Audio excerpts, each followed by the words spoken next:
AITA for accusing my girlfriend of lying about being abused. I, 24 male, have been with my girlfriend, 22 female, for a little over a year. This is my first real relationship. I have a lot of trust issues stemming from a pretty traumatizing childhood. My parents were and are drug addicts who would dump me with family or neglect me at home, leaving me hungry and dirty. That's the over-edited cliff notes about my childhood. I met my girlfriend through mutual friends and we started dating over a year ago. I really like her. I wouldn't say I'm in love yet, but it was going that route before about a month ago. She has a binge eating disorder that she blames on her stepmom. She's told me stories about going to time out for not eating foods at a young age, being force-fed, told she couldn't have any sugar or she will get fat, being forced to eat her stepmother's horrible meals all while her dad sat back and didn't do anything. She said that she was never paid attention to while she was at her dad's and didn't feel loved, wanted. Coming from abuse, I related and empathized with her. To this day, she is a picky eater. Normally, I would find it annoying coming from an adult, as she will only eat about 8 different foods that aren't sweets and won't eat my aunt's cooking on every occasion.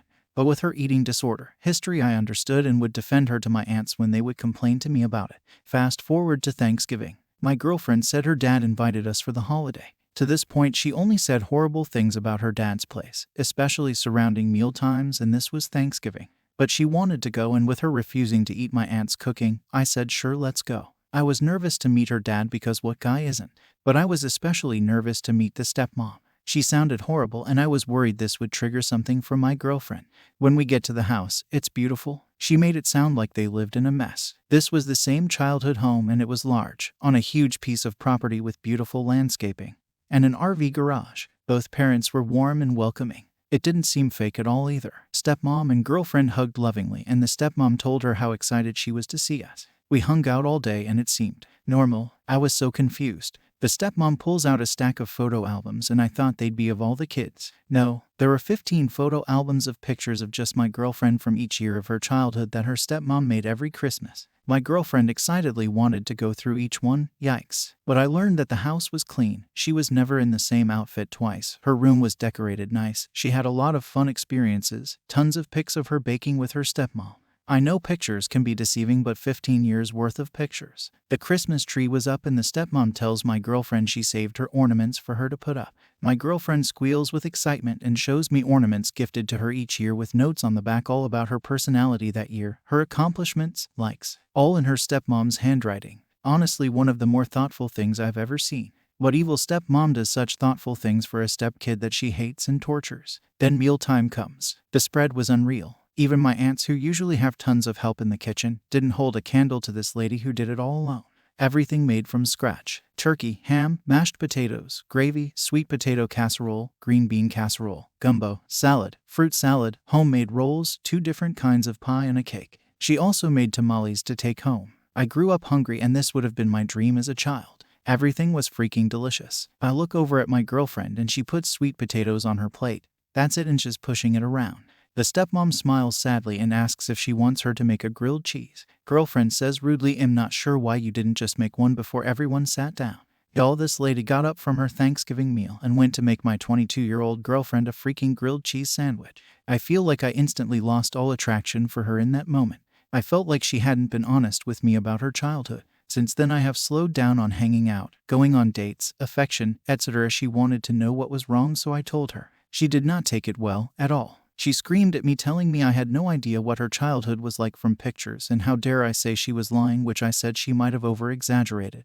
Not that she was an outright liar. She hung up on me and we haven't talked in 2 days. Honestly, I feel a little relieved, but some guilt is starting to creep up. Maybe just because I had it worse doesn't mean she didn't have it bad. But this nagging voice inside of me is telling me she's a grown-up, spoiled rich girl who is just a picky eater and her true colors came out on Thanksgiving. AITA. Edit. Alright, I'm getting massacred in the comments and I want to address a few things. To all of those who have shared horrifying stories of abuse, I am deeply sorry this post triggered you. I am also deeply sorry you had to endure such terrible things at any age, let alone as a child. Someone said I might be jealous when I showed up and she had a nice place and wasn't able to be grateful for things I never had, and I can definitely see some merit to this. Rich people do get abused. I never said they didn't. Also, I don't know why I called her a rich girl. They're comfortable. I wouldn't call them rich. I probably said that because of jealousy. I am very aware that abusers wear masks and are skillful manipulators. Please recognize that I have a deep understanding of this fact. The next points are to add context to my suspicions since y'all assume I was seduced by some casseroles and pies and decided to betray my girl. 1. I have observed in our friend group that she does inflate stories to make it sound cooler, more exciting.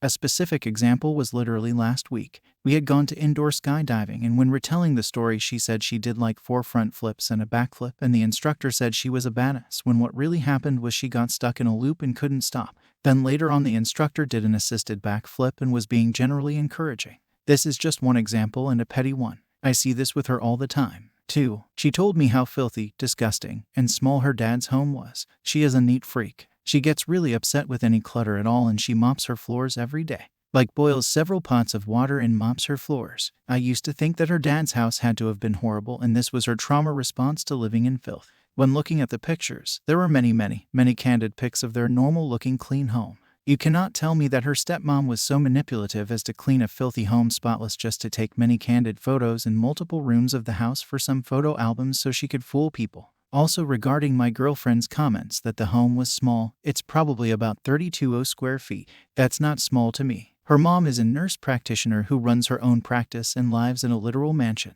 The current house wasn't her childhood home, but if she thinks her dad's place is small then I assume she always lived in luxury at her mom's. 3. She never claimed to be body shamed specifically. She details being shied away from sweets and being made to feel like eating sweets was bad.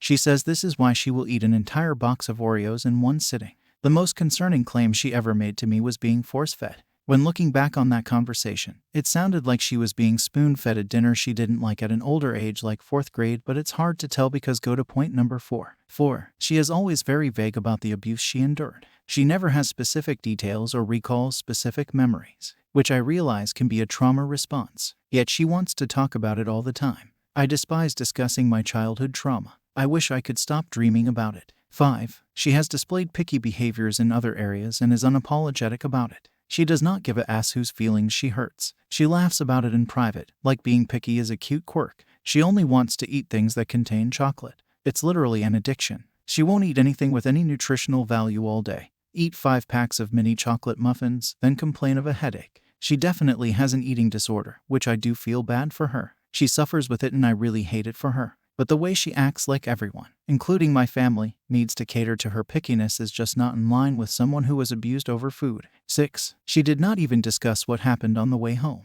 She only wanted to discuss the pictures, talking to me about each of the vacations and telling me about their pumpkin patch they grew every year and how one year they got over 150 tiny pumpkins and they looked like giants walking in a pumpkin patch. It was so strange to me. I was sitting there wondering if she forgot about everything she told me. 7. Those of you saying the stepmom made a feast to spite her, because she knew she wouldn't eat. It was Thanksgiving and there were over 10 people there. Also, the tamales she made for my girlfriend. They were deep frozen and I assume that's why she offered a grilled cheese instead. 8. I really feel she may have a RFID that manifested since she was a child and I think her parents were just trying to get some nutrition into her. I think left to her own devices, she would have eaten so much sugar every day that she would have had health issues at an early age.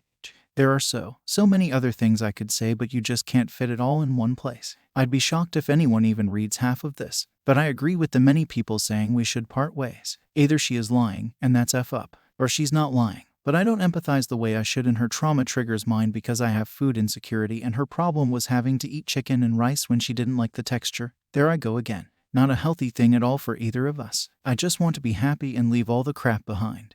And at the end of the day I want the same for her to be happy.